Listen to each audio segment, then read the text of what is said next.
What's up, guys? Welcome to another episode of Renaissance-Bodybuilder, a sneak peek into my mental health journey as I navigate through what it really means to be on a journey of self-discovery. Welcome. How y'all feeling, man? How y'all feeling? Good, I hope. Cool, I hope, because it's been really, really warm, at least here no, all across the U.S. As I looked at a heat map, and a lot of us are getting heat. A lot of heat. So I hope y'all staying cool. Hope y'all staying hydrated. Yeah, because I know I am. I'm feeling pretty good. Really, really thankful, actually. So thank you guys for the really, really kind comments, really, really kind words that you've been sending, especially based off that last episode. Your boy was kind of feeling it. Your boy was going through it, and I was showing vulnerability. I was showing you guys that it is okay to be vulnerable. And to the comments that mentioned, like, oh, I hope, or oh, I wish he knew how, fine you were, or oh, I hope I know, how I wish you knew how good you were. I never said I didn't know those things. I never said that. What I am hoping to show is the vulnerability part, because if you're not at least being vulnerable with someone that is close to you, but I hope you're being vulnerable to yourself, because I know I am, and being vulnerable it takes balls. I know it. Trust me. But I don't want to be someone who is just like someone who has too much walls up, someone who doesn't want to talk about their vulnerabilities to anyone, someone who doesn't want to kind of look into being a better person. I don't want to be that kind of person. I want to be someone who is just full, well-rounded, also fine as hell and smart as hell. You feel me? Great. All right. Some things I've been thinking about, man. One, this is for the plant lovers. There's a trend going on around right now that a lot of people are getting the clear nursery pots, right? To pot some of their plants and not have to put them in a decorative pot, because it kind of looks cool to kind of see your roots, right? But if you are putting these pots by the window, they need to be in a decorative pot. Here's why. Because it is moist in this soil and the roots are pretty much exposed. Well, you can see them. The sun also can see them, and then it heats up, or it kind of shines literally the light on the root with the moisture, creating algae. Be careful. Then you're going to have a whole bunch of green roots like I do. I haven't looked into too much of the research yet on how to kind of get rid of it, because I'm afraid they're going to tell me that I have to unpot it, clean it, repot it. Who got time for that right now? I don't. I don't feel like doing that right now. So I'm experimenting with hydrogen peroxide and a little water. Just ran that, just watered my plant, my one of the plants with green roots with that, and we're just gonna kind of see what happens. I did put it in a decorative pot so that it is being covered from the sun. We'll see.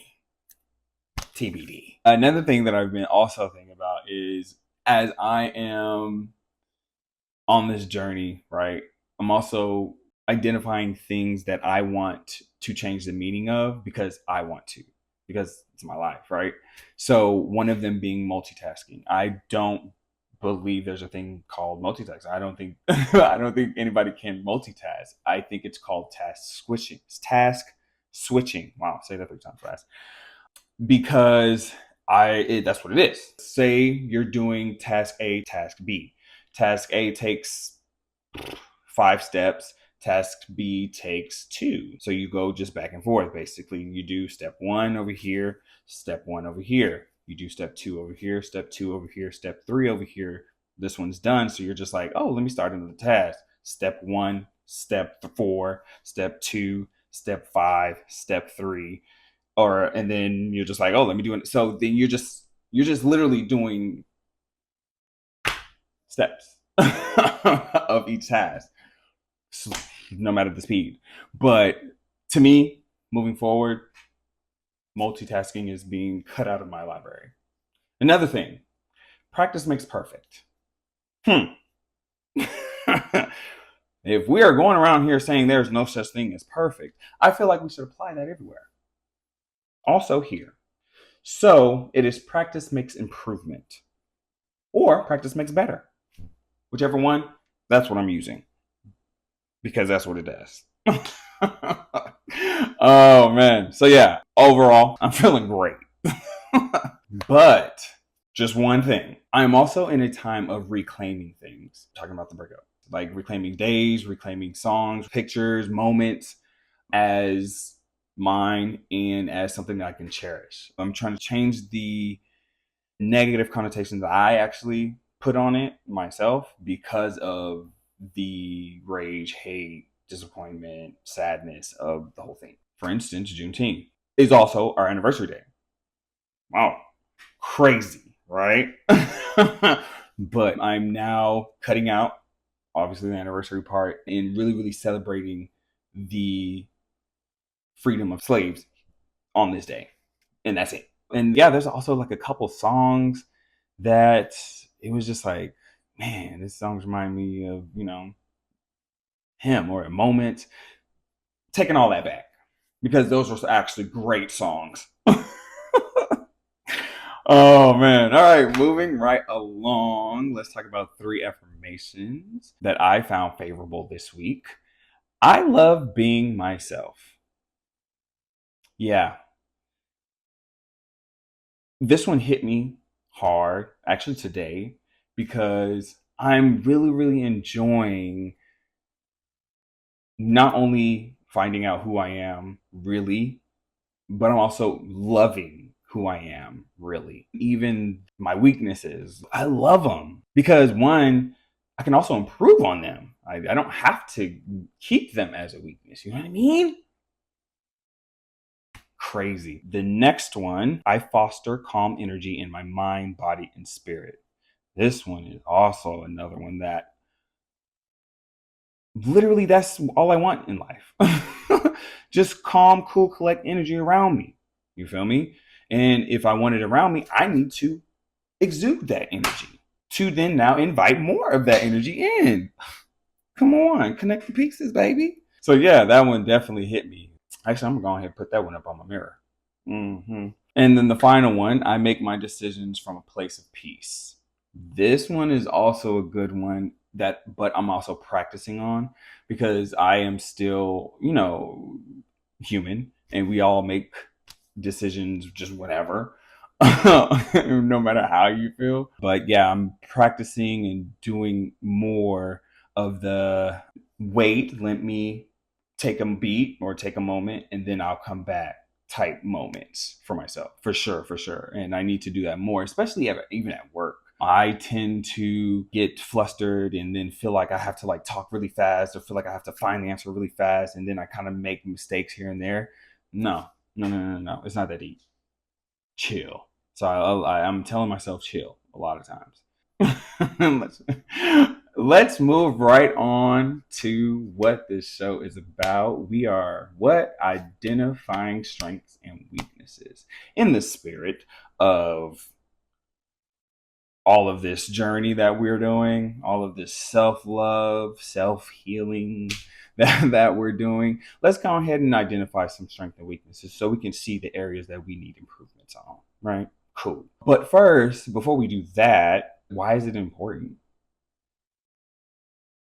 I feel like it's important because it helps me with starting points, or I guess bullet points on things that I need to work on, things that I want to improve on, or even just things that I can now say I'm good at it. So I can either then take it to go start a business, I can either take it to just go start a career, or even just as an art that I just love doing, aka plants. Some stuff like that. It helps us even just guide you through life and know what you can and cannot do based off your weaknesses and your strengths, even though we are all about working on our weaknesses so they can become strengths. I love that for us. Starting with, I guess, one of my weaknesses would be I'm not good at selling myself. Not at all. Bro, what? It took me a long time to get this whole job interview thing down because I have a resume. Just read it. I don't. and just read the resume. I can answer some like scenario type questions, and we could get this thing popping. You feel me? But yeah, I've never been good at selling. Like even with like Renaissance-Bodybuilder, bro. Like I have to do better at pubbing marketing so that I can get more followers and build a cult. No, I'm playing. But yeah, I just need to do better. I guess what I'm trying to do to help make that a strength is I'm watching videos. I'm surrounding myself by people who actually have the ability with words. I'm trying to surround myself with people like that, taking notes, reading articles. I'm just trying to, do better. I mean, that's what we're all trying to do. And then what a strength would be when I find interest in something, I go head deep, man. I go deep. And then that's when I start like trying to find new things within that interest, aka plants, right? Like with plants, I feel like I have the basics down of how to keep a plant alive. So then now I'm like cutting and chopping and pruning, propagating. I saw a video where this dude, he planted like a whole bunch of different type of plants in a big bowl. And I was just like, whoa, bro, like that is dope. I want to learn how to do that. I want to learn how to, even if you can breed plants and create new ones. I don't even know if that's a thing, but I want that's that's what I find interesting. Or even like with anime. Like once I got down the premise, the basic or the legacy ones, now I'm like I'm venturing out and finding new ones. I'm recommending other people. I'm almost going to start watching anime in sub. Almost. I started with Promise Neverland. What, episode 2? I was like, nah, we can't do it. Episode 2, ooh, couldn't even make it, man. Oh, and I even tried with Go Go Power Rangers too, and I just like, bro, can't do it. I'm trying, I'm really trying, but stuff like that. So yeah, we are going to be reading from an article called "How to Identify Your Personal Strengths and Weaknesses" by Muslim Amir via LinkedIn. He identified about, I think, like 10, maybe 7 or 8 ways or things that you could do to help identify your strengths and weaknesses, right? Which I found really, really helpful. So starting with 1, reflect on your past experiences. Reflecting on past experiences can help you identify the areas where you excel and those that could use improvement. Think about school, work, hobbies, and other activities where you've seen success or encountered challenges. So definitely something that is a part of our journey, guys. Like we have to definitely reflect, go backwards, kind of see what went right, what went wrong. Even jot those things down and start working on those. Start working on it. Start working on it. Ask a friend or a family. I think I talked about this in the last episode, or not last one, in a previous episode, where you kind of just talk to your friends and kind of ask them, "Hey, what's up? Can we assess? Can you assess like what are we good? Where do you see I need strengths? Where do you see I have weaknesses? What do I need to do better as a friend? Stuff like that." Number 3, take assessments, aka Myers-Briggs tests. He has Wonderlic cognitive ability tests, stuff like that. Those tests that basically you answer a bunch of questions and it gives you, based on your question, it gives you results of like how you behave or what you're good at, what you're not good at, but what you can do to help improve, like based on how you answer those questions. It's weird, but it helps. Another one, analyze your goals. This is definitely something that I do yearly. I kind of missed this year where you write down, well, for me, I usually just write down all the goals that I want to achieve within that year. And then which brings me to the next one, track your progress. I track the progress through like monthly. This month I did this to get this goal. Analyze your goals and then track your progress are really, really good at helping you identify strengths and weaknesses. Practice self-awareness. I have a whole episode on, practicing self-awareness. So yeah, this was right up our alley, guys, right up our journey alley of cultivating self-awareness is key to identifying your personal strengths and weaknesses. Take some time each day to reflect on your thoughts, feelings, and behavior. Boom. Take some time to reflect on your thoughts, feelings, and behavior. Look inward. All part of the journey. Set reachable goals. Setting challenging yet achievable goals can help you identify areas where you need improvement. Concentrate on improving one area at a time and make sure to give yourself time to observe the results. A lot of these take time. I'm noticing that there's a lot of them where time needs to be set aside to then reflect, look back, ponder, think about. That is something that this journey really, really does take time and really, really looking within, thinking about stuff. Set reachable goals is definitely on the list. Accept constructive criticism. Yes.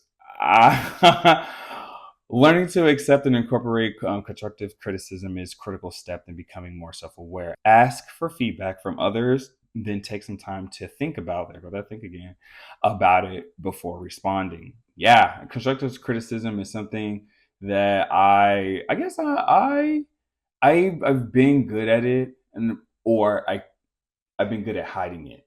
I've been good at hiding not being receptive to constructive criticism. But sometimes, especially now, if it's coming from someone who knows what they're talking about, especially in the topic that they're trying to give me criticism in, then I'm good, because you obviously got way more experience than me. You obviously have ran into this situation or whatever situation that I am in, and so you can help me. But if it's coming from, like, for instance, posting a picture up on social media, right? Or even posting an interest up on social media, doing something on social media where you are now susceptible to all types of constructive criticism, or just not even constructive criticism, period, from people who do not even have the credentials to even talk about what you are going through or even what you're even showing. That you can ignore, full on ignore. But again, constructive criticism comes from, if you have experience in said thing, now you could talk to me. What comes to mind is Met Gala. That's like the perfect example where all of us non-fashionistas, you feel me, have all all the opinions in the world about what somebody is wearing. But yes, accepting constructive criticism is key to identifying personal strengths and weaknesses. Number 9, learn from others. Observing is key also. Just kind of sitting back and watching what other people do, what other people do in your space, and just taking away the key pieces that you now learn from. You know what I'm saying? Good one. Good point. And number 10 and final is take time to recharge. Again, back to that taking time. It is important to give yourself time to recharge and reflect on your progress. Make sure to take breaks when needed so that you can come back feeling energized and motivated. That's a good one. That actually reminds me of what I did this past weekend. Saturday was pretty busy, and then Sunday started out to be busy, but I guess my body was just like, nah. You know how your body kind of like screams, does certain things where it's just like, I'm not moving. I don't care what you got going on today. I don't care about your schedule. I'm not moving. So you better start canceling stuff now. That's kind of what happened this past weekend. And it felt great because I the next day I was just up and moving. Like, Monday was a great Monday. So yeah. Definitely take the time to recharge and give yourself a break from our busy schedules that just so happen to be busy for no reason. But yeah, that is the episode, guys. Thank you for listening. Thank you for watching. Thank you for understanding. But yeah, let's kind of start identifying some strengths and weaknesses, have some starting points to get us going. and start turning those weaknesses into strengths. All right, y'all. Peace.